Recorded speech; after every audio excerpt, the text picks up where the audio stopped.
Coming up on Market to Market, a late winter storm serves as a reminder cold and snow are still in season.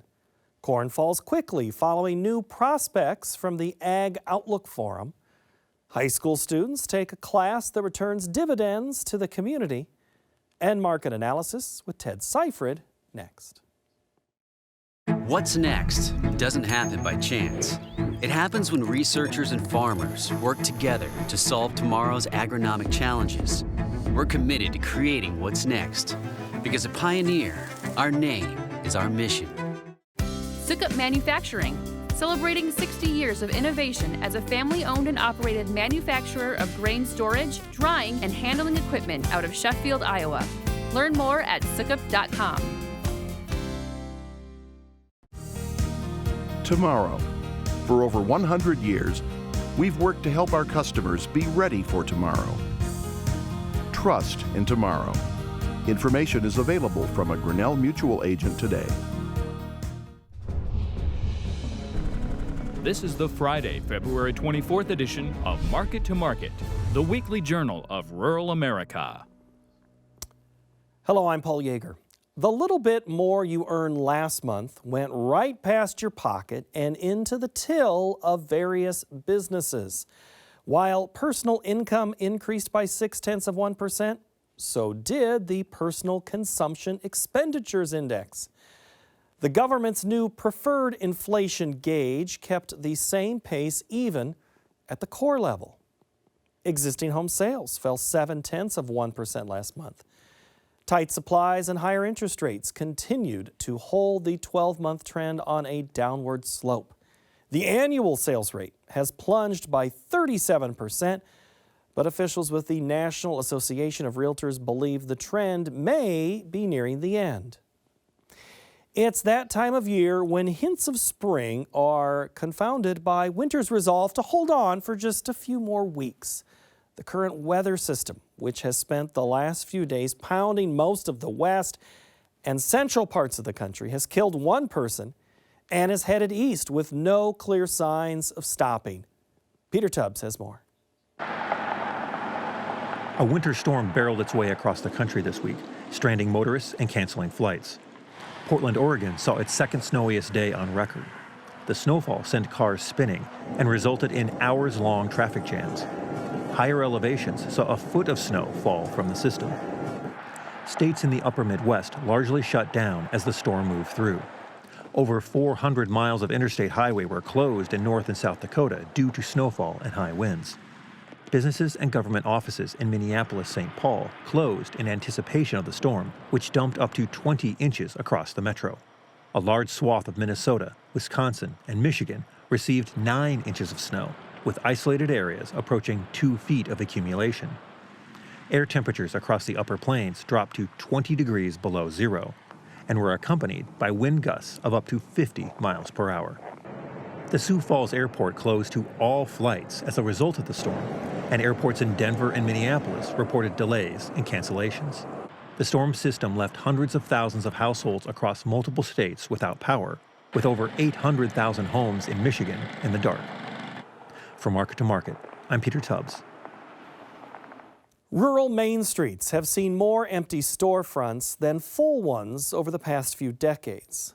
The local locker has remained a staple, but they are always looking for people to work the cutting table to get product out the door. One high school has taken matters in hand and started a class to increase the number of those capable of taking down the Help Wanted sign at the local butcher shop. Peter Tubbs has more in our cover story. School buses drop off students on a rainy morning in Manatee, Mississippi.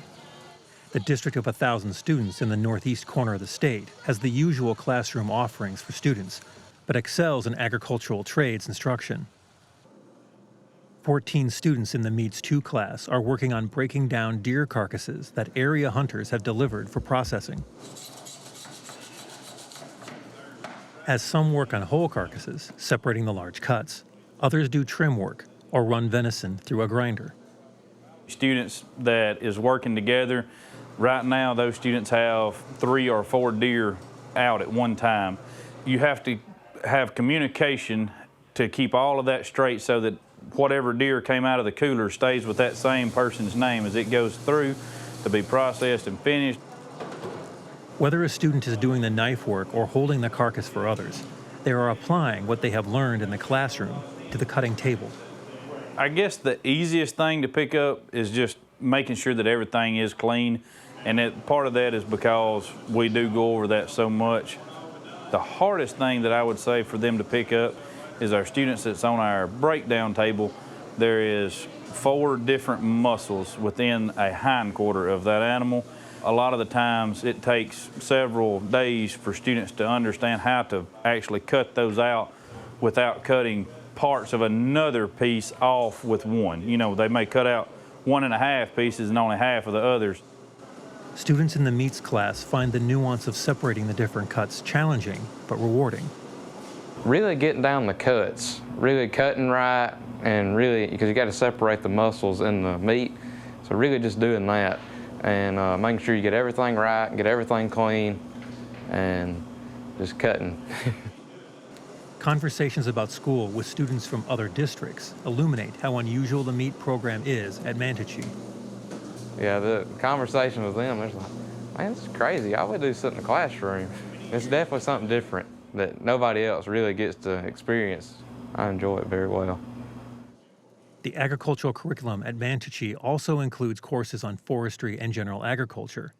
In an average year, 80% of Manatee's 8th graders take an agricultural class as an elective.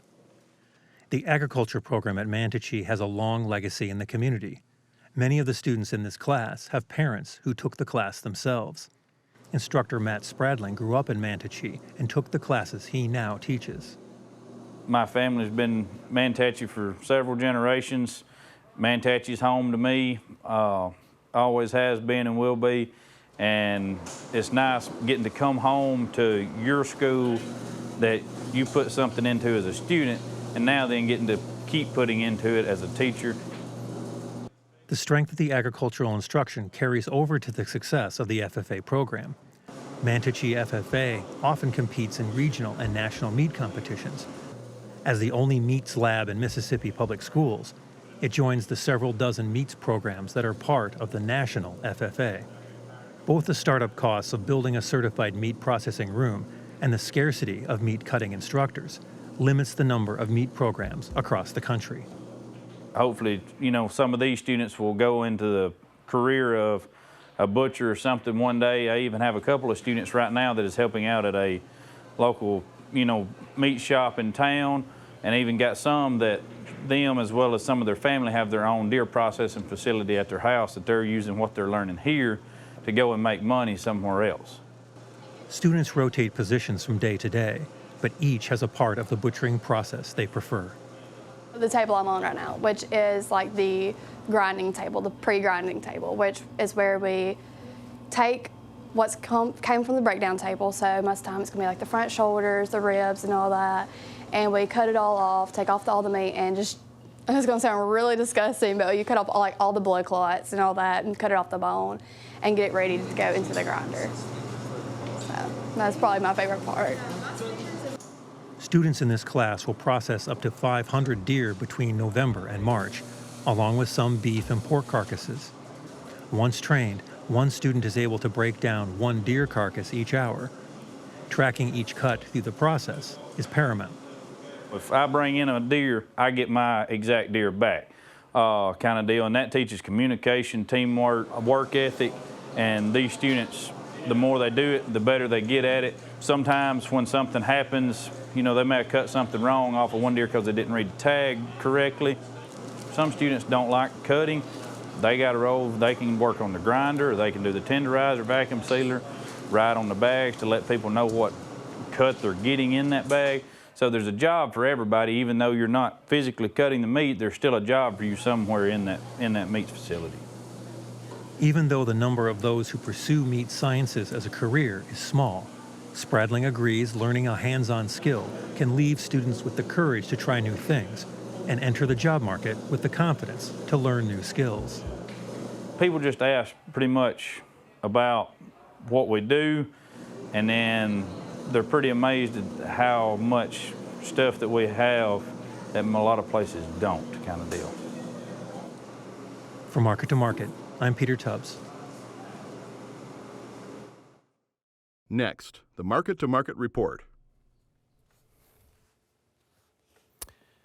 In the face of the one-year anniversary of the war in Ukraine, the bigger factor in price for the commodity markets came from the domestic side as acres and stocks numbers were issued at the 2023 Ag Outlook Forum. For the holiday-shortened week, the nearby wheat contract plummeted 55 cents, while the May corn contract fell 28 cents.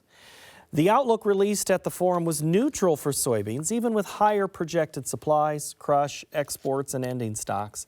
The May soybean contract shed 3 cents, while the May meal contract added $5.10 per ton. May cotton expanded by $3.40 per hundredweight, an increase of just over 4%. Over in the dairy parlor, April Class 3 milk futures declined by 13 cents. The livestock market was higher as April cattle added 73 cents. April feeders improved by $3.13, and the April lean hog contract gained 75 cents. In the currency markets, the U.S. dollar index added 133 ticks. April crude oil declined 28 cents per barrel. COMEX gold lost $25.40 per ounce, and the Goldman Sachs commodity index dropped by more than 8 points to settle at 570 even. Joining us now is regular market analyst, Mr. Ted Seifried. Hello, Ted. Hi, Paul. How are you doing?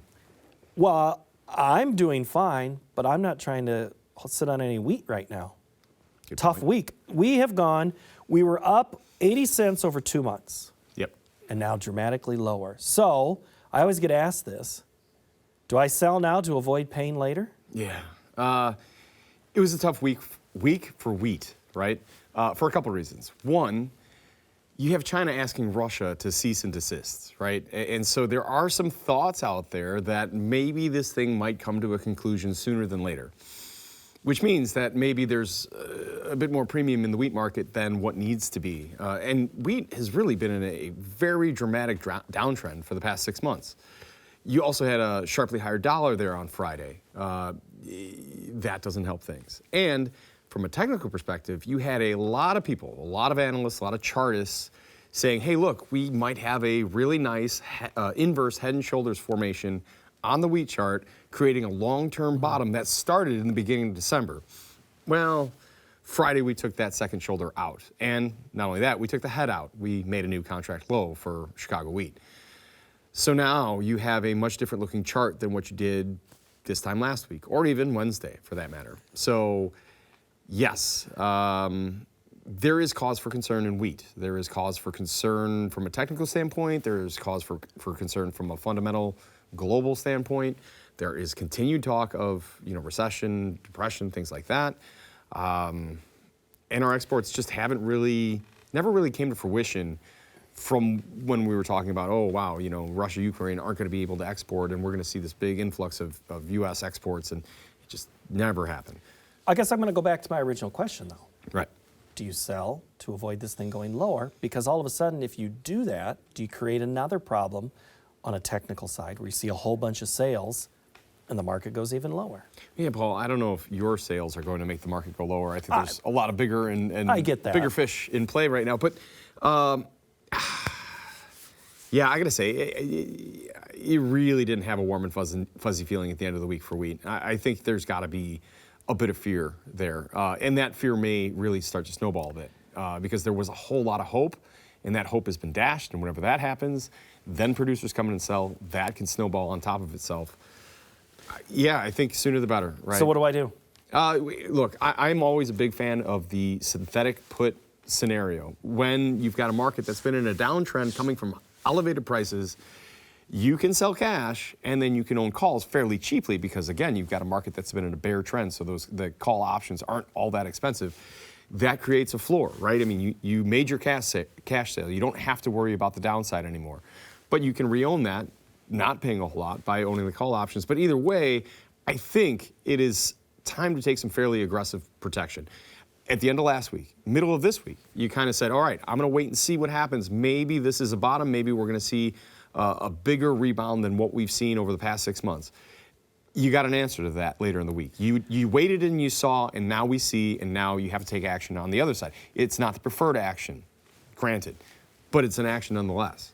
Is the wheat market an indicator to the corn market of what could happen quickly? So, you've had a bit of a disconnect between wheat and corn, right? Corn has been in a slightly higher, but mostly sideways trend, whereas the wheat has been really in a longer-term downtrend for the last 6 months. But now that wheat prices are getting closer to corn prices, back to like a normal range, now you do feel like wheat is going to have a bigger influence on the corn market. So yes, you see what happened there on Friday, wheat making new contract low or making new lows. And if you're a corn bull, you say, oh no, that is a problem. Like if wheat continues another leg lower from here, that will now start to weigh a lot more heavily on the corn market than it has in the past few months. And then you look at what corn did at the end of this week, and that has to be a bit of a wake-up call. Well, and let's go then to that December, because that new crop situation, I was just going to look at the number, but you stopped right in the middle of what I was thinking. 3% on, so is it cutting it short now? Why is the disconnect a little bit between these 2 months? Why not a bigger move lower on December corn? First of all, we have a bit of a export problem, right? We saw it again Friday morning with the delayed export sales. Export sales were there. That's about the best thing you can say about them. They were at the low end of the trade estimates, and that continues to happen week after week after week. And it's interesting because, you know, we all can say, all right, well, give it time. But we've been saying that for a while, and we've given it time, and they haven't picked up. In the face of the last 3 months of talking about this major catastrophe happening in Argentina, right? Well, if global end users were really concerned about that, if they were sitting there thinking, well, I know I'm going to need a lot of corn this year, and Argentina's falling apart, I really got to come in and buy that U.S. corn. Well, they haven't done that. There's no sense of urgency, Paul.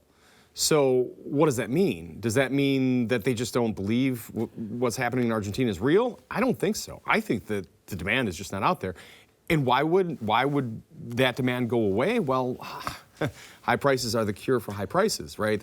I don't love cliches, but that's a really good one. So that's just a really bad sign for global demand. That lack of urgency from the global end user to come in and buy U.S. To make those export sales, that's a problem. And so that's being reflected up front. You've got that major inverse in the market, and so that's under pressure. But now we're after Ag Outlook Forum on Friday, you saw that back month, December, coming down pretty decently as well. In soybeans, you're almost having some of those same factors, but they're much more real, and maybe the market's responding. You're at 8-month highs, and then there's this word of frost in Argentina. So all of a sudden it becomes a weather story, and the market responded pretty much like that. However, this Brazilian large crop, when you were talking about Brazil in the corn discussion, I thought you were talking about beans. But if Brazil has this large crop, is the if gone? Is it a large crop in Brazil, and finally the market's taking it into consideration? Well, first of all, back with corn, we still have to see what happens with that second season corn crop in Brazil. What you saw Thursday and Friday in corn, that big precipitous drop, I don't know if this is the real deal or not, if market's going to fall apart. I think this is foreshadowing what might come in the future, because I at least feel like the market should hold on to some weather premium until we know more about that second season Brazil crop. But for soybeans, it's a different story. That Brazil crop is, for all intents and purposes, done, and it's a very good one. And it's coming to ports. And you see basis at Brazilian ports well under what it would normally be this time of the year, suggesting that they're behind on their export sales. So that's going to be a problem going forward. Now, beans have kind of held on because of the opposite of corn. The export sales have been good, and they've stayed good for longer than what we normally would expect. So, you know, there Friday morning, you see over 500,000 metric tons sold, and you say, wow. While it's not what we were seeing 4 or 5 weeks ago, it's still a pretty robust number, 20 million bushels or so. So that bean balance sheet is as tight as advertised unless a bunch of those sales get canceled. So beans are kind of trying to hold up, especially old crop beans, where you see new crop being the one that wants to lead the way lower. But you look at that basis in Brazil, you look at the Brazilian farmer being very undersold, you have to understand that there's going to be a lot of selling coming to the market in the very near future. So, yeah, you know, I worry about beans. Beans tried to hold on to technical support at the end of the week this week. we'll see what happens next week. Matt, my follow-up to Ted on the wheat market will come in Market Plus. Matt has a really good question about relations with China, but I need to get to livestock cattle on feed today. We have seen Brazil and China over BSE. Is that impacting the U.S. market yet? You know, well, we didn't see it in export sales because that's, you know, too soon. Yeah, too soon, right? The best thing I can say to that is that when we found out about it, we kind of came out of the gate hot and then sort of backtracked on that a little bit. But, you know, you got to consider we're already at some very elevated prices, right? So I don't think that's a bad showing for the market. I think over time, we want to take the stance of let's see these exports happen, and then we'll kind of, you know, get excited about it. But look at cattle on feed numbers. I mean, that report was expected to be bullish. It came out to be a little bit more bullish than expectations even. You saw weights drop 6 pounds week over week. We are now below the 5-year average for the first time in a long time. We're down 16 pounds on weights from where we were this time last year. So not only do we not have the animals out there, but we're also watching weights decline at a very rapid pace. This is a very bullish supply side situation. On the other hand, you got to talk about demand, and there's been a little bit of question about that, especially late in the week, which kind of, I think, kept a lid on the cattle because you see that dollar getting stronger, because you see the stock market coming off, because you're hearing all this talk of recession and problems with China and so on and so forth. So the supply side of cattle is really bullish, and that's been reflected in pricing in the markets. The demand side of the question, we sort of go back and forth on that, whether we think, oh, demand's going to be gangbusters, or whether demand's going to start to cool off because this, you know, domestic global recession that's been really very advertised for the last few months. And we've talked about it impacting grains. You and I have discussed this several times. But the hog market then, facing some of those same scenarios, at some point China's going to come in and buy. Yeah, which they did. 12,000 metric tons there on Friday. Over 50,000 metric tons on export sales there Friday morning. Wow, that was impressive. Yet hogs closed lower on the day. You don't have the same supply side scenario in hogs that you do in cattle. Weights are all right. You know, the number of hogs out there, yeah, okay, it's not as robust as it has been at certain times, but on Friday, when you get a really good export sales number and you say, oh, wow, we should be off to the races, but then you look over at the Dow down over 400 points and the dollar up over 600 points, and you say, oh, okay, well, but demand going forward, is that going to continue? I'm optimistic that BSE in Brazil is not only going to be bullish beef exports, but I think that could actually be bullish pork exports. I'm optimistic on. I got to go. I got to cut you off. They're telling me we're done. Ted, thank you so much. Appreciate it. Yeah, no problem. That'll do it. All right, thank you very much, Ted. We're going to put a pause in this analysis, continue that discussion in our Market Plus. You can find that on our website of markettomarket.org. For those of you watching us over traditional television via the web, or on the web, this is the start of our annual pledge drive. If you believe in this service that you have trusted for nearly 5 decades, consider investing in your local public TV station to keep programs like this one in production. We thank you for your support. Next week, we look at how Native Americans have been given a little more say in what goes into their grocery carts. Thank you so much for watching. Have a great week.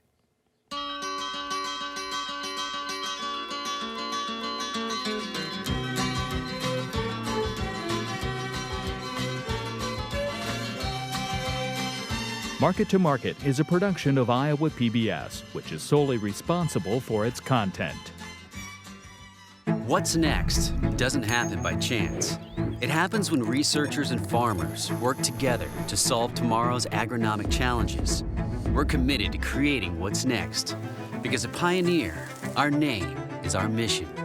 Sukup Manufacturing, celebrating 60 years of innovation as a family-owned and operated manufacturer of grain storage, drying, and handling equipment out of Sheffield, Iowa. Learn more at sukup.com. Tomorrow. For over 100 years, we've worked to help our customers be ready for tomorrow. Trust in tomorrow. Information is available from a Grinnell Mutual agent today.